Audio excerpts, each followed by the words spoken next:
Kofi Kingston. Here we are. Last week. Oh, look at Kofi! Are you kidding me? How did it feel to finally get the big one, WrestleMania? It was a childhood dream for me. This is all I've ever wanted to do. Yeah. I wrestled in high school, and when someone came up to me and was like, oh, you want to go to open match? It's like a wrestling thing. I'm like, yeah, I'd love that. And I thought it was WWE wrestling. Oh, and of course, like I get there and I'm like, oh, this is like a hot room and mats, okay. And I would always envision myself like winning the WWE Championship, and it was legit like a childhood dream coming true. And I know it's a real cliche term to say, oh, my dreams came true, but that was my actual dream, to be WWE Champion. Kofi did it! Kofi did it! Kofi did it! Kofi is champion! You really grinded to get there, and Kofi Mania leading up to that. Like, yeah. Can you talk a little so about Kofi that? Mania is always cooler when it comes out of your mouth, not mine. Okay, yeah. When I say Kofi Mania, I'm like, ego, you know, what a jerk. No, it's so but, cool. It was a crazy experience because I had been on the roster for 11 years at the time, and I had never had a WWE Championship match for the WWE title or the World Heavyweight Championship. You know, after a while, you just start wondering like, well, you know, like, what do I have to do? You know, what am I doing wrong? What can I do better? And you have to kind of realize like, hey, this is like not in my control. So we have an event called the Elimination Chamber. I got into that match as a substitute. You don't get put in the match, there's no Kofi Mania. And then there's no Kofi Mania. And it was the people that really willed it to happen. Yeah. You know, it was the people, once they saw like, oh my God, like Kofi's in this scene right now. There's a possibility that he might be champion. He's one of my favorite people. Yeah. And they wouldn't be denied. So without the people like really willing it to happen, like Kofi Mania doesn't happen. Kofi Kingston is dangerous. And look at Kingston, the high flyer! So many people are like, this is my favorite era of WWE. It was Kofi Mania because it's so relatable of the underdog, and then you finally get there, right? Is it almost more enjoyable that you didn't get it right away? You realize that it had to happen that way, you know? And because I did that, I was ready when the moment finally did come. That like motivates people where it's like, man, if Kofi can do this, so can I. And particularly like African-American kids who like hadn't seen an African-born champion on TV. I'm not 6'8", I'm not 300 pounds, I can't bench press, you know, 275 pounds. But in spite of that, you still and here I am, champion. You know, here I am. So were your New Day guys, they must have been pretty excited for you as well. Yeah. I mean, there's obviously the shot of them. Of course, yeah. Woods and E. E, like we are legitimate brothers, you know? We are, the brotherhood is real, the friendship is real. It's not just an on-screen like chemistry thing. I think that a lot of people relate to us and they want to see us having fun on screen because of the energy that we bring. Yep. Yes, I was the one wearing the WWE Championship, but it was all of us because I wasn't gonna be in that position if it wasn't for them. Being with them allowed me to just like be myself and put something special out into the world. We came out wearing bright colors and unicorn horns and Booty-O's cereal and talking about ice cream and throwing out pancakes. And sure enough, you know, just our chemistry is what shined through all of that. But then when it came time to like actually wrestle, all of us are very good in the ring. It's a new day! It is a new day! I wanted to ask you about the boom drop. Yes. Kofi, don't take that! Especially when you're doing that from the top of a ladder. Was that kind of insane the first time you're like, all right, yeah, I'm gonna try this? You just gotta do it, man. You just gotta do it. And a lot of times, like, we can't even really practice because I know it's probably gonna hurt. So if I practice it like before the match, then I'm gonna go into the match like hurt and in pain. So I'm like, you know, we'll just do it out there. And if it doesn't work, then we'll have to figure out something else. But it hurts when you do it. You don't give any reaction like you're in pain. The adrenaline, like it's wild. What your body can like actually push through. You know, there's so many like ladder matches. You get scraped by the ladder, you know, there are table matches, you get splinters and all that. When you're out there, you don't feel it. But then when you get back to your hotel and your body knows that it can like relax, you can feel all like the cuts on your skin and everything. It's like, oh my God. And then you have to go to work the next day. Come out with a victory. Oh, man! So speaking of iconic moves, you got RKO'd by Randy Orton. Yes, a separate kind of cool. Like, Rub a little salt. Now you know why he didn't. Like that's like one of the most iconic moves ever. For sure. You know, Randy, when it's all, he's already like a Hall of Famer. Amazing, amazing in the ring. So from that aspect, yeah, definitely cool to get RKO'd. You can say like you did it, you know. I'm not so sure he's not enjoying every single second of it. And you know what's really cool too is like how many like different ways he can hit it. The fact that it can literally come out of nowhere, and to see like how popular it's been on social media, like oh out of nowhere, all these memes, and like people like following, and then they like edit Randy Orton in there too. So it's been cool to see him become a like pop culture, you know, kind of icon, right? In the ring, you've got a little bit of pent-up aggression towards Randy. You destroyed his car. I did. Randy and I were in like a rivalry at the time, which was really, really cool. I think this was in like 2009 or something like that. Kofi Kingston had no business interfering in my match last night. Randy was like the perfect enemy at that point to like legitimize me, right? Like if I can go toe-to-toe with Randy Orton, like I can go toe-to-toe with anybody. Randy, no one cares what you have to say. I remember they had told me earlier in the day, like, yeah, we're gonna have Cody and Teddy gift Randy a car, then you're gonna like destroy the car. It's a NASCAR though, mirrors on it, there's no, the windows aren't gonna break, you're not gonna be able to really open the hood or anything. I'm like, how am I gonna destroy the car? Like, what do you want me to do? So I'm looking at it, I'm like walking around, I'm like, what am I gonna do here? I don't know. You know what I love about these cars, these NASCARs, is the fact that they are so durable. I'm out there, you know, hey Randy, whatever, look at your car, whatever. And now I start like whacking the car, you know. Then I end up like getting on top of the car, hitting it with the crowbar. First shot, the glass breaks. We're live. Yeah. I said, you told me the glass wasn't gonna break. Glass all over the place, smash it or whatever. And there's a whole big bucket of orange paint.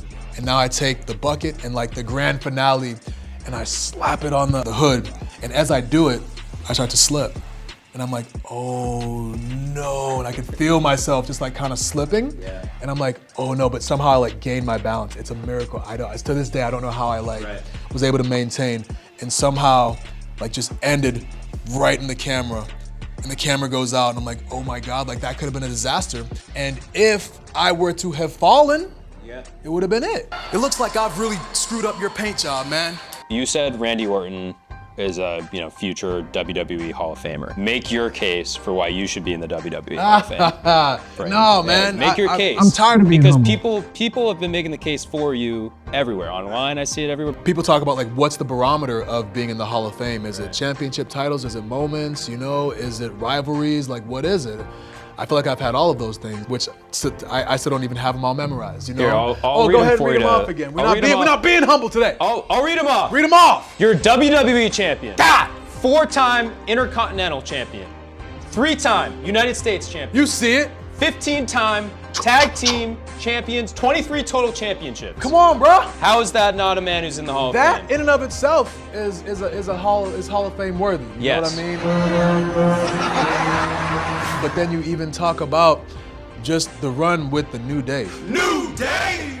WWE.com called us the greatest tag team of all time. It will happen. It's honestly like hard to even think about that stuff because I'm still very much like in the picture now, and we have a lot of different goals that we want to accomplish even still. We set our bar like even higher than the Hall of Fame, you know what I mean? We want to be one of the most, if not the most iconic trio, the most iconic group in the history of the industry.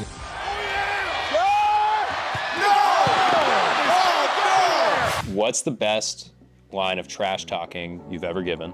It actually made a lot of people mad. I had said that country music sucks. Just be honest, can we be honest for a minute? Country music sucks. I believe we were in Nashville, Tennessee. And then I said, no, this is not my character talking, this is me. Like I'm serious, country music. And everyone's like, oh my God, he's breaking the fourth wall. I mean, some of this country music is whining though. And they're like, oh, whine, I lost my dog and I run now, right? And they just whine. I don't want to hear you whining, bro. My doggy ran away, Fido, where are you? Come home. And then what's the best line of trash talking you've ever received? So we actually got to go toe-to-toe with The Rock.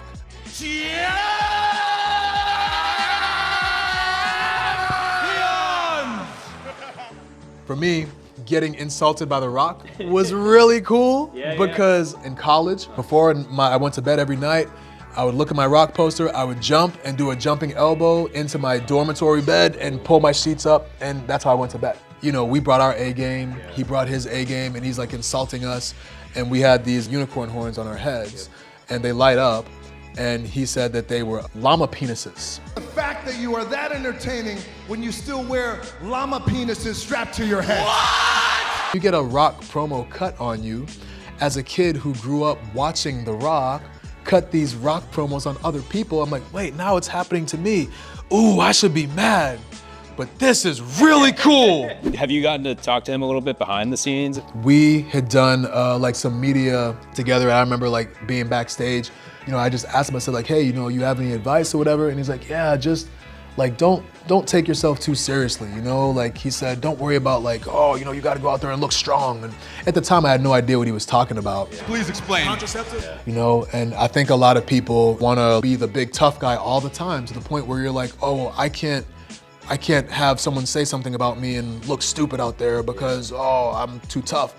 Versus, hey, let this person say something to me so that I can say something to them so that the crowd and the people can be entertained, you know? Like we're all trying to work together to tell a story.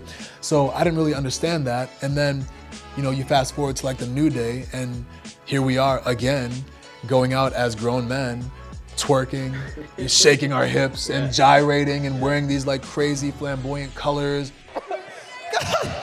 How does he breathe in that thing? Okay, so this is a new segment that I'm calling Tough Guy, Soft Questions. I'm gonna give you the teddy bear to hold. Oh, wow. Just so you feel comfortable. I do feel comfortable. My daughter loves stuffies. He's a good bear. Perfect. When was the last time you cried? I think I was probably 4 or 5 seconds out of the womb. You haven't cried once your whole life? That was it, you know? My follow-up question, and you can keep the teddy bear for this one if you want, but can we talk about the time that it looked like you were gonna cry, but you didn't? I got hit in the back with a chair by Eric Rowan, and I was in the middle of a gauntlet match. Not even midway through, he slapped me in the back with that chair so hard. Second onto the back of Kingston, but That was the most pain that I have felt in a ring. I couldn't believe how hard he hit me with that chair. I thought like, hey, maybe this might be the time that it's okay to cry.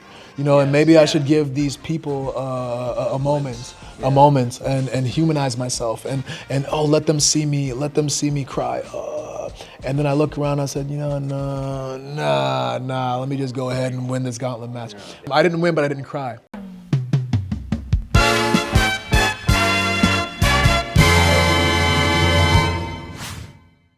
I'm not sure I have bandwidth for that. Translation, I don't have the energy to do that because I've been working hard all week long, staying past hours after hours. You know what that's called? That's called overtime. So you want me to do it? You want me to do more work after having worked hard all week? No. Hell no. Hire more people. Sure, Deborah. Why don't we circle back on that? Translation, I don't want to talk about this, so please stop asking me, and when we do circle back, I won't be here, and I'll tell you to circle back again. Stop talking to me about this, Deborah. Let's put that on the back burner. AKA, oh my God, what a dumb idea. Now, I can't tell you that it's a dumb idea because that just wouldn't be corporately correct. But it is indeed a dumb idea. As a matter of fact, we're all a little bit dumber for having to listen to it. You know, back in the day when we used to call a question like that was booty. That means it's a really, really, really bad idea.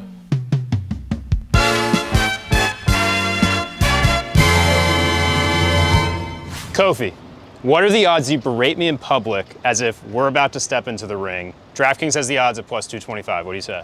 Absolutely. All right, let's do it. No doubt. Let's do it. Hey, I know you hear me talking to you, bro. Get off the phone, bro. Me? Yeah, man. This dude, we got a problem. We got an issue right here, bro. We got beef? We got beef. I'm a vegetarian, so I don't have beef, but I got a problem with you, man. What's the deal? You're kind of like a kid at the Thanksgiving table with a mouthful. You bit off more than you could chew. You see, me and you, we don't need a ring. We don't need no ropes. We don't need no turnbuckles to go down and get dirty. You know what I'm saying? I don't want no smoke. Throw hands, bro. Square up, bro.